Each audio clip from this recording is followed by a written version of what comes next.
প্রিয় বন্ধুরা, এই ভিডিও কিন্তু খুবই গুরুত্বপূর্ণ, কারণ এখানে সৃজনশীল অঙ্ক অর্থাৎ জ্যামিতি থেকে সরাসরি বইয়ের সৃজনশীল অঙ্ক আমরা এখানে শিখতে যাচ্ছি। আর আমরা শিখব 18, 19 এবং 20 এই তিনটি অঙ্ক। তাহলে প্রথমে আমরা 18 নাম্বার, তারপরে 19, তারপরে 20 নাম্বার আমরা ধারাবাহিকভাবে সমাধান করব। 18 নাম্বারে বলেছে যে অনুমান করে একটি সামান্তরিক আঁকো। আচ্ছা, যার একটি বাহুর দৈর্ঘ্য 4 সেন্টিমিটার এবং পাশের একটি বাহুর দৈর্ঘ্য 3 সেন্টিমিটার। তাহলে 3/4 এই মাপের আমরা একটা সামান্তরিক এঁকে নিব অনুমান করে বলেছে যে অনুমান করে 4 সেন্টিমিটার নয়, আসলে আমরা বাহুটা 4/3 মানে একদম মাপ দিয়ে আঁকবো, কিন্তু কোনটা আমরা অনুমান করে আঁকবো। আচ্ছা, এগুলো আঁকার সময় অবশ্যই আমরা এগুলো বুঝতে পারবো। এদের বিপরীত বাহু দুইটির দৈর্ঘ্য মাপো। আমরা যে সামান্তরিকটা আঁকলাম এটার বিপরীত বাহু দুটির দৈর্ঘ্য মেপে নেব এবং প্রত্যেক জোড়া বিপরীত কোণের পরিমাপ নির্ণয় করব। তারপরে কর্ণ দুটা আঁকবো এবং এদের ছেদ বিন্দুতে কর্ণদ্বয়ের 4টি খণ্ডিতাংশের দৈর্ঘ্য মাপব। আচ্ছা, এগুলো আমরা যখন সমাধান করব তখন কিন্তু আমরা এগুলো সবই বুঝতে পারবো প্রশ্নের। তাহলে অনুমান করে একটি সামান্তরিক আঁকো, যার এক বাহু 4 সেন্টিমিটার, তার পাশের বাহু হলো 3 সেন্টিমিটার। তাহলে অবশ্যই আমরা স্কেল দিয়ে আগে 4 সেন্টিমিটার একটা রেখা এঁকে নেব। তাহলে স্কেল দিয়ে এখানে যে রেখাটা আঁকলাম এটার একটা নাম দেই। আচ্ছা, নাম পরে দেব। তাহলে এটা আমরা আঁকলাম এখানে 4 সেন্টিমিটার, আবার এই দিকে আঁকবো আমরা একটা 3 সেন্টিমিটার। তাহলে একটা 4 সেন্টিমিটার, একটা 3 সেন্টিমিটার, এই দুটো রেখা আমরা আঁকলাম। আর অনুমান করে কি আঁকলাম, এখানে যে কোণ এটা আমরা অনুমান করে আঁকলাম। আচ্ছা, এখন আমরা এখানে এটার মতো করে আমরা এখানে আরেকটা রেখা আঁকি, তারপরে এটার মতো করে আরেকটা রেখা এখানে আঁকি। এখানে যেভাবে আছে ঠিক এইভাবে আমরা এখানে আঁকবো স্কেল দিয়ে। এখন আমরা যে সামান্তরিক পাচ্ছি এটার যদি আমরা নাম দিই ABCD বা MNOP, যে কোনো একটা নাম দিলেই হয়। তাহলে আমরা অনুমান করে MNOP একটা সামান্তরিক আঁকবো। অনুমান করে একটা সামান্তরিক আঁকো, সেটা আমরা আঁকলাম, যার একটি বাহু 4 সেন্টিমিটার আর একটা বাহু 3 সেন্টিমিটার। এই পর্যন্ত আমাদের সমাধান হয়ে গেল। এদের বিপরীত বাহু দুটির দৈর্ঘ্য মাপো। তার মানে এই বাহু আর এই বাহুর দৈর্ঘ্য আমাদের মাপতে বলেছে। তাহলে আমরা এটা 4 সেন্টিমিটার রেখেছিলাম, এটাও কিন্তু 4 সেন্টিমিটার হবে, আর এটা 3 আর এটা 3। তার মানে এখানে আমাদের দেখো যে এটা কিন্তু 4 সেন্টিমিটার দেওয়াই আছে আর এটা 3 সেন্টিমিটার দেওয়াই আছে। তাহলে এই 4 সেন্টিমিটারের বিপরীতে এইটা 4 সেন্টিমিটার হবে। আমরা স্কেল দিয়ে কিন্তু এটা 4 সেন্টিমিটারই পাচ্ছি।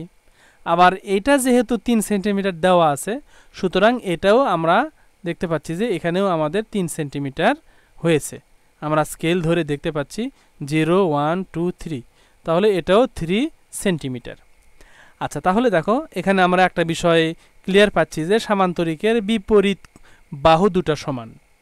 নিচের বাহুর বিপরীত উপরেরটা সমান, এই ডান বাহুর বিপরীত বাম বাহু এই দুটা কিন্তু আবার সমান। আচ্ছা, তাহলে এদের বিপরীত বাহু দুটির দৈর্ঘ্য মাপা হলো। প্রত্যেক জোড়া বিপরীত কোণের পরিমাপ। এখন এই কোণ আর এই কোণ, এই বিপরীত কোণ দুটা মাপতে বলেছে। তাহলে আমরা যদি এখানে লিখে দেই যে MNOP সামান্তরিকের প্রদত্ত 4 সেন্টিমিটার বাহুর বিপরীত বাহু 4 সেন্টিমিটার, এই যে 4 সেন্টিমিটার বিপরীত বাহু 4 সেন্টিমিটার আর 3 সেন্টিমিটারের বিপরীত বাহুও 3 সেন্টিমিটার, এটা আমরা লিখে দিতে পারি। তারপরে কোণের ক্ষেত্রে আমরা মেপে দেখব যে এটা কত ডিগ্রি হয়। তাহলে দেখো আমরা এই মধ্যবিন্দুতে M বিন্দু রাখলাম আর এই সোজা আমরা 0 ডিগ্রি রাখলাম। 0 থেকে যদি গুনি 0, 10, 20, 30, 40, 50, 60, 70, 80, 90, 100, 110, 20, 130, তাহলে আমরা এই কোণের পরিমাপ পাচ্ছি 130 ডিগ্রি। এখন তার বিপরীত কোণ মাপবো এখন। তাহলে এটা 130 হলো, এটাও 130 হওয়ার কথা। দেখো এখানে আমরা যদি 0 থেকে গুনি তাহলে 0, 10, 20, 30, 40, 50, 60, 70, 80, 90, 100, 110, 120, এই যে সরাসরি 130। তাহলে আমরা এটাও পাচ্ছি 130। তাহলে এটা 130 হলে এটাও 130 হলো। এখন এই দুটা বিপরীত কোণ মেপে নেব। তাহলে এখানে আমরা দেখতে পাচ্ছি যে আমাদের 0 থেকে শুরু করে 10, 20, 30, 40, 50, তাহলে এটা হলো 50 ডিগ্রি। তাহলে অবশ্যই এটা 50 ডিগ্রি হবে, মাপার আর দরকার নাই। যদিও মাপি তাহলেও আমরা দেখতে পাচ্ছি যে দেখো 10, 20 মানে 0, 10, 20, 30, 40, এই যে সরাসরি 50 ডিগ্রির উপরে, তাহলে এটা 50 ডিগ্রি। তাহলে আমরা কিন্তু এখানে একটা জিনিস পেলাম যে এই সামান্তরিকের বিপরীত কোণ দুটো সমান, অর্থাৎ 130 ডিগ্রির বিপরীত 130 ডিগ্রি, আবার এই 50 ডিগ্রির বিপরীত 50 ডিগ্রি। এখন আমরা কর্ণগুলো মাপবো, তাহলে কর্ণ আগে এঁকে নিব। তাহলে এই এম থেকে ও পর্যন্ত একটা রেখা, পি থেকে এন পর্যন্ত আরেকটা রেখা, তাহলে এই হলো আমাদের দুটা কর্ণ। এখন কি বলেছে যে কর্ণের ছেদ বিন্দু। আচ্ছা, এদের প্রত্যেক জোড়া বিপরীত কোণের পরিমাপ নির্ণয় করো। তাহলে কোণের পরিমাপ আমরা নির্ণয় করলাম। সামান্তরিকটির কর্ণ দুইটি আঁকো, আমরা কর্ণ দুইটি আঁকলাম। এই পর্যন্ত সমাধান হয়ে গেল। এখন দেখো শেষ কথা কি বলেছে, এদের ছেদ বিন্দুতে, মানে এই যে কর্ণ দুটা, এই দুটা কর্ণ যেখানে ছেদ করেছে, দেখো এই যে এই জায়গায় ছেদ করেছে, তাহলে এখানে যে বিন্দু, এই ছেদ বিন্দুতে কর্ণদ্বয়ের 4টি খণ্ডিতাংশের দৈর্ঘ্য মাপো। মানে এই যে বিন্দু, তাহলে এখানে এইটা এক অংশ, এটা এক অংশ, তার মানে এই কর্ণকে দুই ভাগে ভাগ করেছে। এই পাশে এতটুকু একটা, এতটুকু একটা, আবার এখান থেকে এই পর্যন্ত একটা, এখান থেকে আবার এই পর্যন্ত একটা। এখন এগুলোর আমরা মেপে দেখব। তাহলে আমরা যদি কর্ণ মাপি তাহলে দেখতে পাচ্ছি 0 থেকে শুরু করে এখানে আমাদের 2 সেন্টিমিটার হয়ে 8 পয়েন্ট, তাহলে 2.8, তাহলে এটা হলো 1.4, এই পাশে এটা হলো 1.4। আচ্ছা, আমরা এখানে মধ্যবিন্দুর একটা নাম দিতে পারি। এখানে আমরা নাম দিলাম কিউ, এই মধ্যবিন্দুর।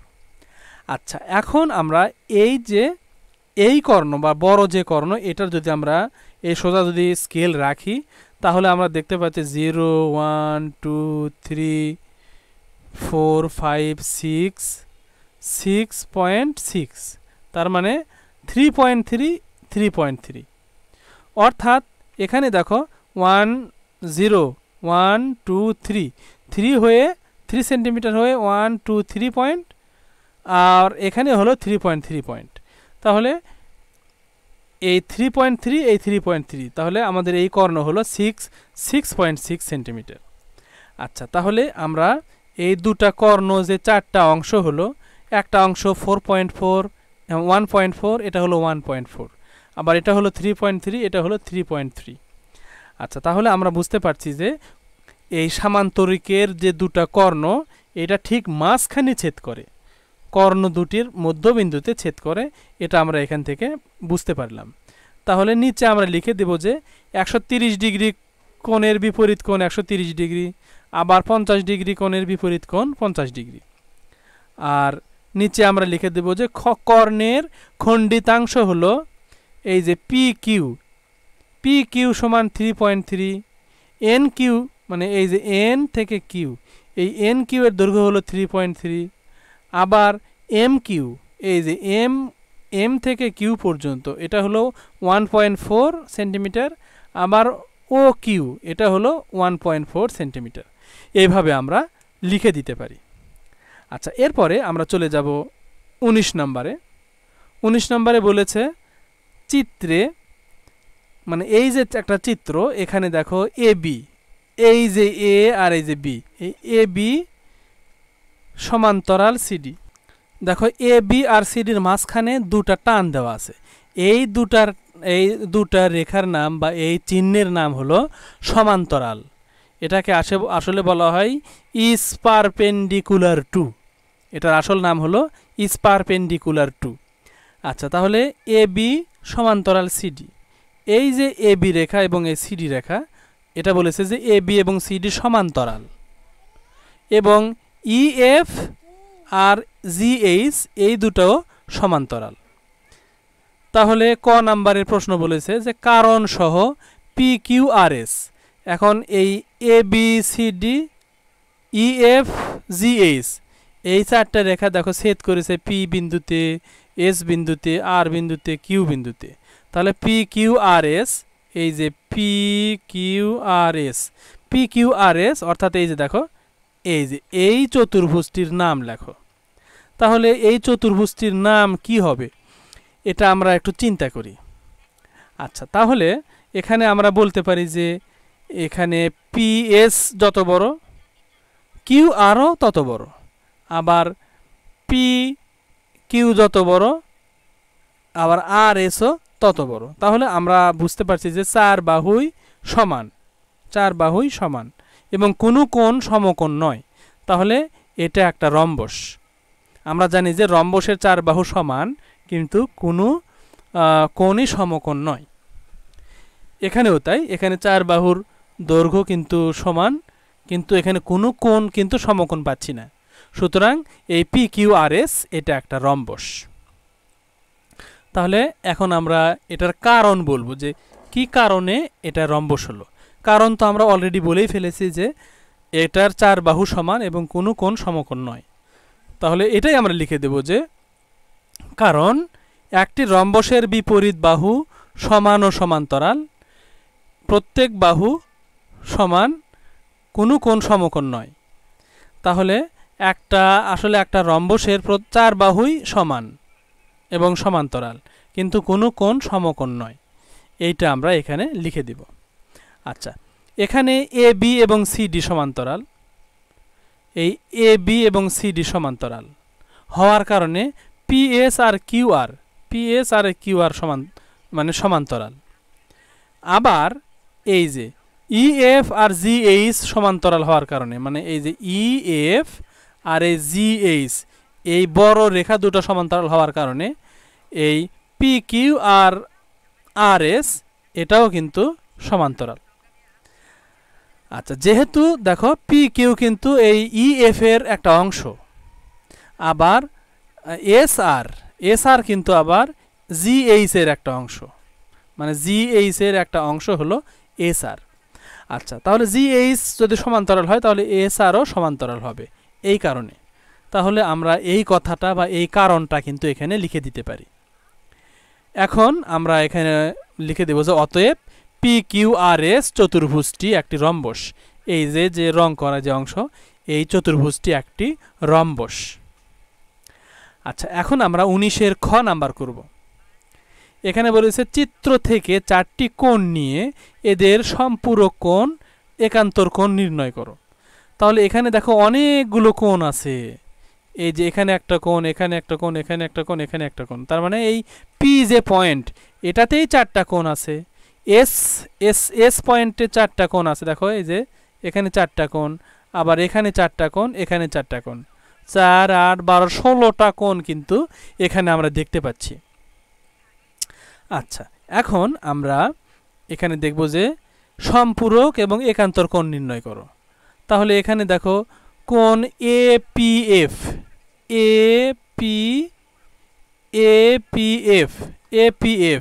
এর সম্পূরক APE কোণ, অর্থাৎ আমরা এখানে এটার একান্তর কোণ আবার PQD কোণ, PQD কোণ, এটা হলো আবার একান্তর কোণ। আচ্ছা, তাহলে APF এটা একটা কোণ নিলাম।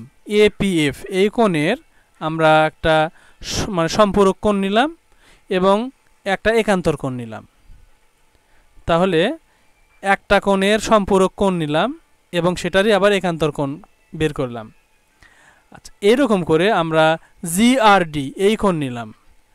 GRD মানে এই যে G থেকে RD, এই GRD এই কোণের সম্পূরক কোণ HRD।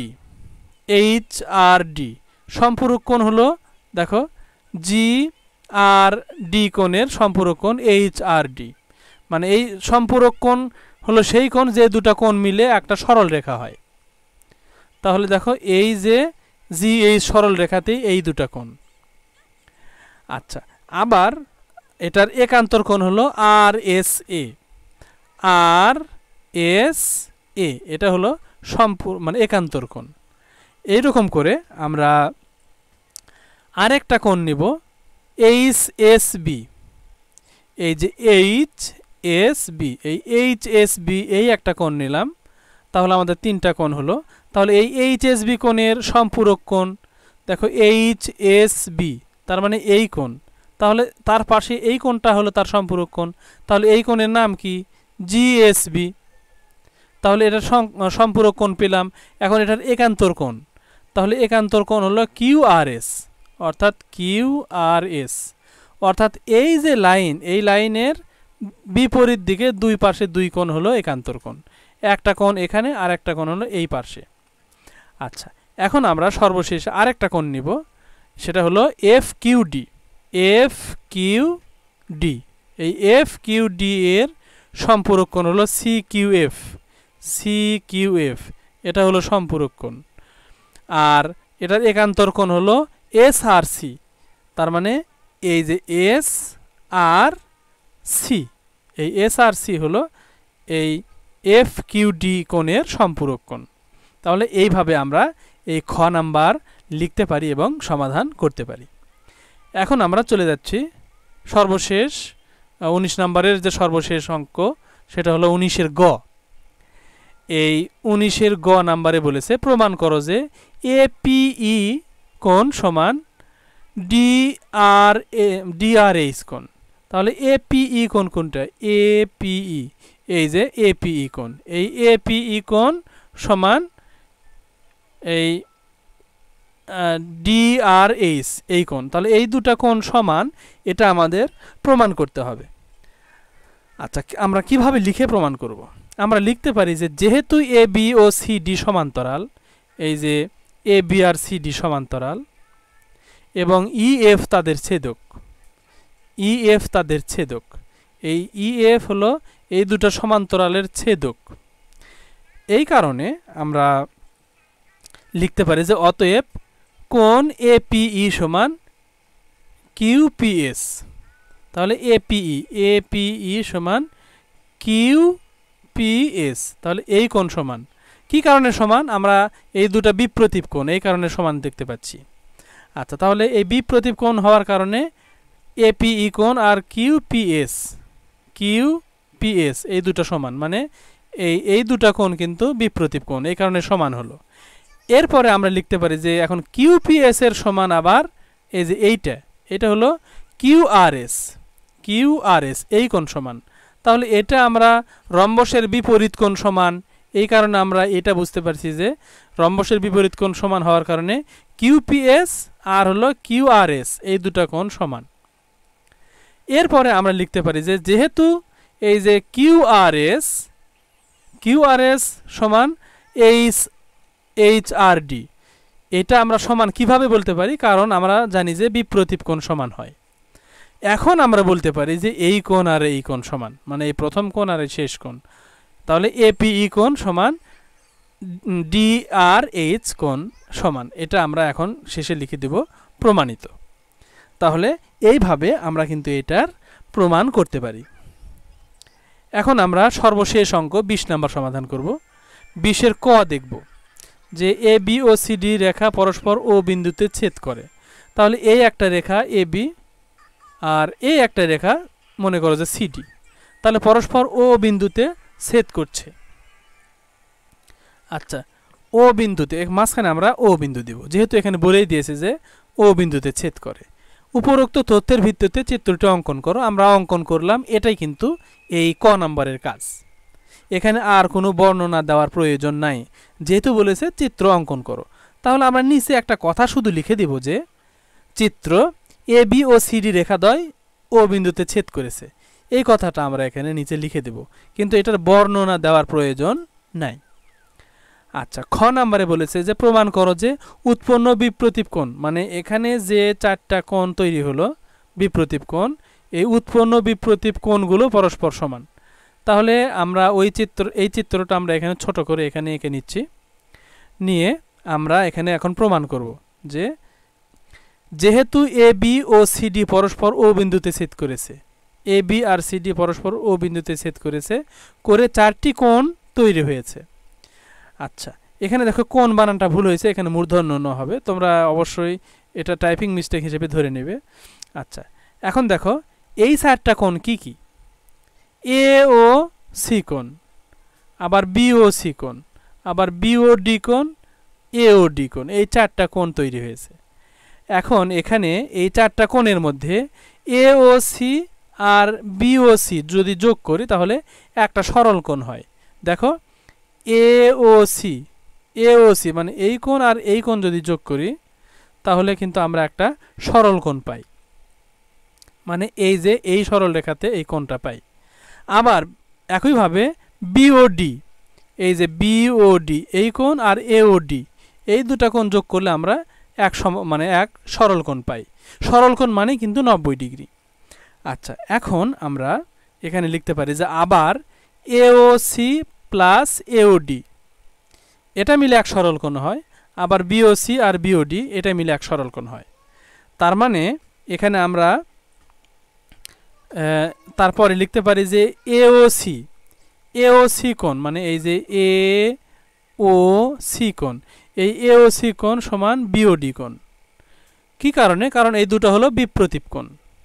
তাহলে এ ও সি কোণ যত বড় বিওডি কোণও তত বড়, মানে এই যে ডান পাশের বাম পাশের যে কোণ সেটা সমান ডান পাশের, আবার এই উপরে যে কোণ সেটা সমান নিচেরটা কোণ, মানে এওডি কোণ যত বড় আবার বিওসি কোণও তত বড়। তাহলে আমরা লিখতে পারি এওসি কোণ সমান বিওডি কোণ, আবার এওডি কোণ সমান বিওসি কোণ, এটা আমরা লিখতে পারি কারণ এগুলো হলো মানে বিপ্রতীপ কোণ। আচ্ছা, এখন আমরা এই এওসি কোণের সাথে যদি বিওসি কোণ যোগ করি, অর্থাৎ এইটার সাথে এই কোণ যদি যোগ করি তাহলে এটার সাথে এই কোণ যোগ হবে। এইভাবে আমরা লিখতে পারি যে এওসি কোণ যোগ বিওসি কোণ সমান বিওডি কোণ যোগ এওডি কোণ, অর্থাৎ এটার সাথে এটা নিলাম এবং এটার সাথে এটা নিলাম, যেহেতু এগুলো পরস্পর সমান। আচ্ছা, এখন আমরা এইটা লিখতে পারি যে এই এওসি কোণ প্লাস এওডি কোণ, এই বিওসি কোণের জায়গায় আমরা এওডি কোণ নিয়ে আসলাম। আচ্ছা, এখন আবার বিওডি কোণ সমান বিওডি কোণ প্লাস এওডি কোণ, তাহলে এই কথাটা আমরা লিখতে পারি। এরপরে আমরা এখানে এই এওডি আর এই এওডি বাদ দিলাম। কি কারণে বাদ দিলাম? আচ্ছা, একটা জিনিস আবার দেখি যে এই বিওসি কোণের জায়গায় এখানে দেখো এই লাইনে যা আছে এই লাইনেও ঠিক তাই আছে, শুধুমাত্র এখানে বিওসির জায়গায় এওডি, আর এই বিওসির জায়গায় এওডি কেন লিখলাম? কারণ বিওসি আর এই এওডি এই দুটো সমান। আচ্ছা, এখন আমরা এখান থেকে এই পাশ থেকে এওডি আর এই পাশ থেকে এওডি কেটে দিলাম, তাহলে এখানে এওসি আর থাকলো এই পাশে থাকলো বিওডি, তাহলে এওসি সমান বিওডি। তাহলে আমরা এখানে লিখতে পারি যে কোণ এওসি সমান কোণ বিওডি, মানে এই এওসি সমান বিওডি এটা আমরা লিখতে পারি। তাহলে একইভাবে আমরা যেভাবে এই একটা দেখালাম এইভাবে আমরা এই এওডি আর বিওসি এটা আমরা আরেকভাবে দেখাতে পারি। আচ্ছা, একইভাবে দেখানো যায় এওডি সমান বিওসি, এই কথাটা লিখে দেব, তাহলেই কিন্তু আমাদের এই খ নাম্বারের প্রমাণ হয়ে গেল। এখানে অবশ্য মানে ব্র্যাকেটে প্রমাণিত কথাটা লিখে দিলে ভালো হতো। এখানে তোমরা লিখে দেবে ব্র্যাকেটের মধ্যে লিখে দিবে প্রমাণিত। আচ্ছা, এখন আমরা 20 নাম্বারের সর্বশেষ যে প্রশ্ন বা আজকের ভিডিওর সর্বশেষ প্রশ্ন গ নাম্বার, এটা আমরা সমাধান করব। তাহলে আমরা ওই চিত্রটা এখানে ছোট করে নিয়ে আসি বা ছোট করে এভাবে আমরা আঁকাবো, এঁকে আমরা এটা সমাধান শুরু করব। তাহলে কি কি দেওয়া আছে সেটা আমরা লিখি। এই যে যেটা দেওয়া আছে সেটা আমরা লিখে নিলাম যে এওসি কোণ সমান 4x - 16 ডিগ্রি। তাহলে এওসি কোণ সমান 4x - 16 মানে 16 মানে আসলে 16 ডিগ্রি। আচ্ছা, এখানে আমরা এটা দেওয়া আছে, আবার আরেকটা দেওয়া আছে এই যে এবং এটা দেওয়া আছে। তাহলে বিওসি কোণ সমান মানে এটা যেটা দেওয়া আছে আমরা ঠিক এটাই লিখলাম। এখানে 20 মানে 20 ডিগ্রি, মানে এই কোণের পরিমাপ বোঝাচ্ছে। আবার এখানে 16 মানে 16 ডিগ্রি, এজন্য আমরা ডিগ্রি কথাটা এখানে লিখে দিব, তাহলে সমাধান করতে বা বুঝতে সুবিধা হবে। আচ্ছা, যেটা দেওয়া আছে সেই দুটো আমরা লিখে নিলাম এই প্রশ্ন দেখে দেখে। এখন কাজ হলো আমরা লিখব যে এখানে এ ও বি সমান এই যে কোণ এওসি প্লাস বিওসি, এটা কিন্তু আমরা এই খ নাম্বার থেকে পাই। এটা আবার এই চিত্র থেকেও কিন্তু আমরা এটা বুঝতে পারি। তাহলে এ ও বি মানে এই যে এ ও বি তার মানে কি একটা সোজা সরল রেখা, তার মানে কি 180 ডিগ্রি সরল কোণ। তাহলে এখানে এ ও বি না লিখে 180 লিখলাম। তাহলে এই 180 কেন লিখলাম? কারণ এই এ ও বি এটা একটা সরল কোণ, সেই সরল কোণের মান 180, সেটা আমরা এখানে লিখলাম। আর এইদিকে যা আছে তাই লিখলাম। আচ্ছা, এখন আমরা এই প্রশ্ন মতে এই কথাটা আমরা লিখব যে প্রশ্ন মতে 4x - 16 ডিগ্রি প্লাস এই যে তার মানে এই যে এই অংশ আর এই অংশ এই দুটো যোগ করলে 180 হবে, এইটা আমরা প্রশ্ন মতে লিখতে পারি। তাহলে এখন দেখো এইটাকে আমরা যদি সমাধান করি এই লাইনটাকে, তাহলে আমরা পাই এখানে আমরা বা দিয়ে পাই। দেখো এখানে 4x যা আছে তাই, -16 ডিগ্রি যা আছে তাই, প্লাস যা আছে তাই। এখন এই 2 দ্বারা এই x কে গুণ, তাহলে 2x, আবার এই 2 দ্বারা এই 20 ডিগ্রিকে গুণ, তাহলে 40 ডিগ্রি। এইভাবে ব্র্যাকেটটা এখান থেকে উঠে গেল, মানে এই 2 দ্বারা x কেও গুণ, এই 2 দ্বারা 20 কেও গুণ। আচ্ছা, এরপরে আমরা 180 ডিগ্রি যা আছে তাই লিখলাম। এখন একটা জিনিস দেখো, এই যে 4টা x আর এই যে 2টা x, তার মানে কি 4x আর এই 2x যোগ করলে 6x হয়। আর এই 40 থেকে এই 16 যদি বাদ দেই তাহলে কিন্তু 24 থাকে। এই 40 ডিগ্রি থেকে 16 ডিগ্রি মাইনাস করে দিলে, কেন মাইনাস করলাম? কারণ তার আগে মাইনাস আছে, এই জন্য এই 40 ডিগ্রি থেকে 16 ডিগ্রি মাইনাস করলে বা বিয়োগ করলে বা বাদ দিলে 24 ডিগ্রি থাকে। এটা সমান 180 ডিগ্রি যা আছে তাই।